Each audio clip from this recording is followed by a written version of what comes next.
football because I said we'd talk about football. So here we go. Let's talk about the NFL, Cedric. We're 4 weeks into this thing. We're started to see the teams that are good, the teams that are not. Who's the first coach that's getting bounced this year? Who do you think is out before this year's even over?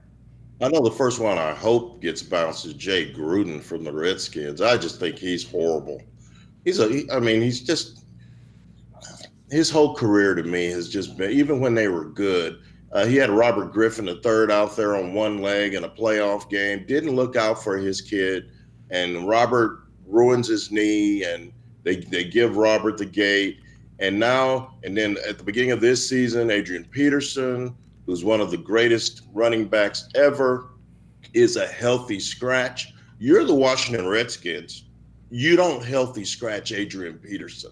You're not good enough to healthy scratch AD. I just thought it was bad, and his whole handling of this quarterback thing has been horrific. He's one of the worst coaches in the league, and I think he's the head coach largely because he served his apprenticeship as an offensive coordinator, and also because he's John Gruden's brother. Yeah. So I just think that he's probably going to get the gate first. Daniel Steiner might not pull the trigger, but I know he should. Yeah, and I think Jay Gruden is probably the top of my list. But you've talked about the Texans before, Cedric, and they're still struggling. I wonder if Bill O'Brien, are they going to eventually look at maybe a change there? The Falcons have not been any good. I know that the Falcons are a really quality run organization from the top down, but is Dan Quinn potentially a guy that could get looked at? I don't know, but there's definitely some teams. Now, the Dolphins are trying to be bad, which frankly I think is a travesty that we've seen tanking in other sports, but Cedric, tanking in football when guys are so vulnerable to injury, I mean, that whole thing turns my stomach, but we know that they're not really trying to be that good, but Falcons, the Texans, I mean, there's a lot of teams that we thought were going to be good that really aren't that great. But I agree. I think Jay Gruden's probably the top candidate because they're not trying to be that bad, and they're just terrible. But I wonder if a couple of those other coaches might be in the mix too to get an early dismissal. We talk about who's not doing well. Who is doing well, Cedric? MVP candidates. I know everybody's looking to Pat Mahomes. Is he your early MVP top spot guy right now? If he doesn't get hurt, he's going to win the MVP again. That's how great he's been. Now they got hit in the mouth in Detroit last week, but he still figured out a way to get him a win. 4th and 8, and he scrambles for a first down, gets him the win. He's the easy choice. How about Dakota Rain Prescott, the quarterback of your Dallas Cowboys? Dak Prescott's having himself a season, yeah. Jen.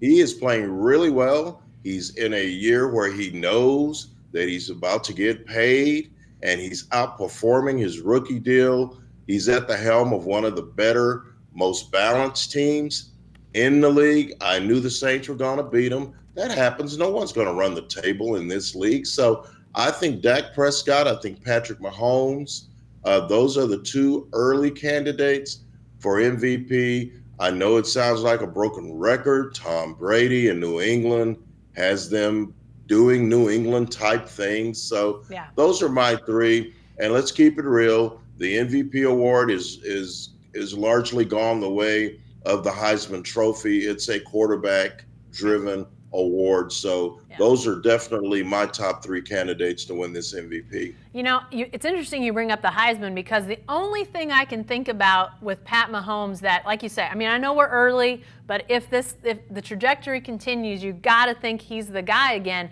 I wonder if, like, some Heisman voters, if a guy wins it and then he doesn't do as much the next year, I think a lot of Heisman voters are remiss to say, well, I'm going to vote him at the top again if he didn't have as good a year.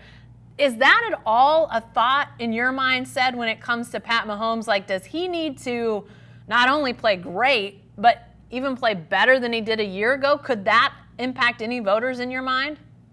It could, but I think it would be unfair to Patrick because he's playing within himself. Is he going to throw 50 touchdowns again?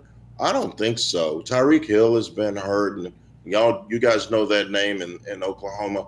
Tyreek Hill has been hurt. He's just started running again. He's got a collarbone issue, and he thinks he's ready, but the doctors haven't cleared him. So Yeah. that combination was just downright electric last season. So he's had to figure out a way to win with the other options at his disposal, the Travis Kelce's, the Demarcus Robinsons, the Mecole Hardmans, those kind of guys. So Mahomes is at the controls of the most devastating offense in football. Andy Reid is letting it all hang out, and I just think it's fun to watch. I don't know that he has to throw 50 touchdowns again, Jen, but if he's at 40 to 45 and the Chiefs go to special places like I believe they are, I think they're going to represent the AFC in the Super Bowl this winter.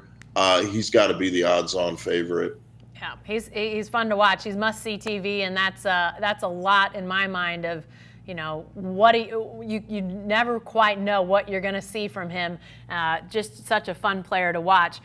Lastly, before we leave the NFL, let's talk Rookie of the Year for a second. Again, only 4 weeks in, Cedric, but it seems as though Josh Jacobs, the former Alabama running back who's now with the Raiders, has kind of elevated himself to the top of the Rookie of the Year talk. Is he your guy in those in that debate?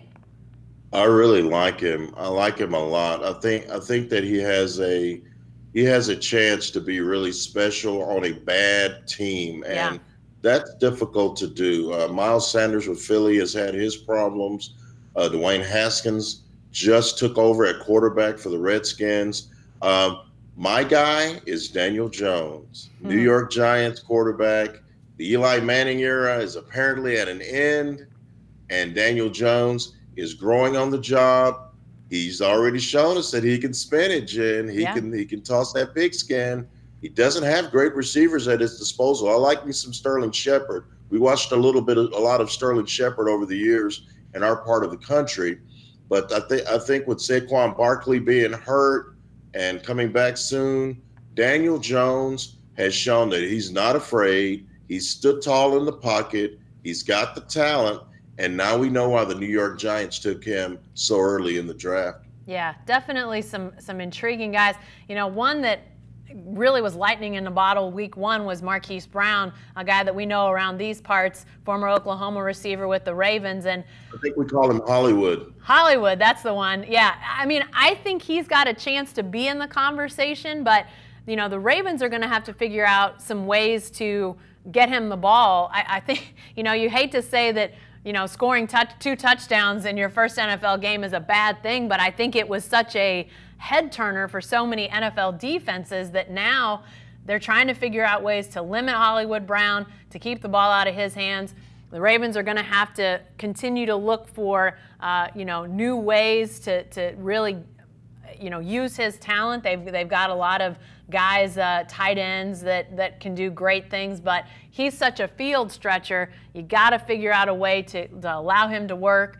Again, early on, such success. I think now defenses are saying, Dolphins, Jen. We're not the Dolphins. Yeah, we're not going to let this guy beat us like he beat him in week one. So I think that's going to be an interesting thing to watch develop.